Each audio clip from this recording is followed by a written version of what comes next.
அனைவருக்கும் வணக்கம். சற்றுமுன் வெளியான முக்கிய அறிவிப்பும்படி நகைக்கடன் வைத்துள்ளவர்கள் அனைவரும் பயன்பெறும் வகையில் அவர்களுக்கு முக்கியமான மகிழ்ச்சியான அறிவிப்புகள் வெளியாகியுள்ளன. இதுல என்னென்ன அறிவிப்புகள் வெளியாகியுள்ளன என்பதை பற்றி விரிவாக நம்ம வீடியோல பார்க்க போறோம். வீடியோவை கடைசி வரைக்கும் முழுமையாக பாருங்க. வீடியோக்குள்ள போறதுக்கு முன்னாடி இந்த வீடியோக்கு லைக் பட்டனை பிரஸ் பண்ணிக்கோங்க. உங்களுக்கு நகைக்கடன் சம்பந்தமான தகவல்களை துல்லியமாக தெரிஞ்சுக்கணும்னா இந்த சேனலை சப்ஸ்கிரைப் பண்ணிக்கோங்க. வாங்க வீடியோக்குள்ள போகலாம்.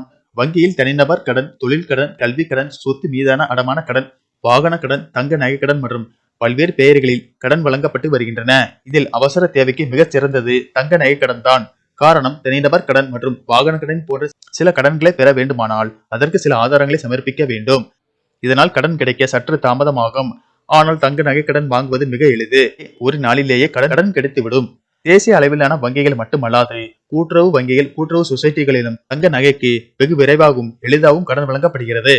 மற்ற கடன்களை விடவும் தங்க நகை கடனுக்கான வட்டி விகிதம் மிகவும் குறைவாகும். மேலும் தேர்தல் நேரங்களில் நகைக்கடன் தள்ளுபடி செய்யப்படுவதும் முக்கிய காரணமாக பார்க்கப்படுகிறது. தமிழகத்தில் கூட்டுறவு துறையின் கீழ் செயல்படும் மாநில, மாவட்ட தலைமை கூட்டுறவு வங்கிகள், தொடக்க வேளாண் கூட்டுறவு கடன் சங்கங்கள், நகர கூட்டுறவு சங்கங்களில் போன்றவற்றில் தங்க நகை அடமானம் பேரில் நகைக்கடன்கள் வழங்கப்படுகின்றன. இந்நிலையில் ஒவ்வொரு தேர்தலின் போதும் நகைக்கடன் மற்றும் பயிர்க்கடன் தள்ளுபடி அறிவிப்பு வாக்குறுதியாக அளிக்கப்பட்டு வருவது நகைக்கடன் உள்ளவர்களுக்கு பேருதவியாக அமைந்து வருகிறது.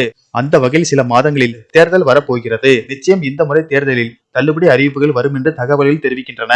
இதனால் வங்கிகளில் நகைக்கடன் பெறுவதில் மக்கள் ஆர்வம் காட்டி வருகின்றனர். இது குறித்து கூட்டுறவுத்துறை அதிகாரிகள் கூறும்போது, வருகிற 2026ஆம் ஆண்டு சட்டமன்ற தேர்தலை முன்னிட்டு அரசியல் கட்சிகள் நகைக்கடன் தள்ளுபடி வாக்குறுதியை வெளியிடுவார்கள் என்பதால் பொதுமக்கள் இப்போதே கூட்டுறவு வங்கிகளுக்கு சென்று நகைக்கடன் பெறுவதில் ஆர்வம் காட்டி வருகின்றனர். குறிப்பாக நகைக்கடன் தள்ளுபடியில் தமிழக அரசு ஏற்கனவே வாக்குறுதியை நிறைவேற்றி இருப்பதால் மீண்டும் வாக்குறுதியை தரும் என்ற நம்பிக்கையிலும் உள்ளனர். இந்த நிலையில் இப்போது நிலுவையில் உள்ள நகைக்கடன் எவ்வளவு உள்ளது என்பது குறித்த லிஸ்டை தயார் செய்யும்படி அதிகாரிகளுக்கும் தமிழக அரசு அறிவுறுத்தி உள்ளதாகவும் கூறப்படுகிறது. ஆகவே நகைக்கடன் தள்ளுபடி அறிவிப்பு விரைவில் வெளியாகும் என்று அதிகாரிகள் தெரிவித்துள்ளனர். இதனால் வங்கிகளில் நகைக்கடன் வைத்துள்ளவர்கள் மகிழ்ச்சி அடைந்துள்ளனர்.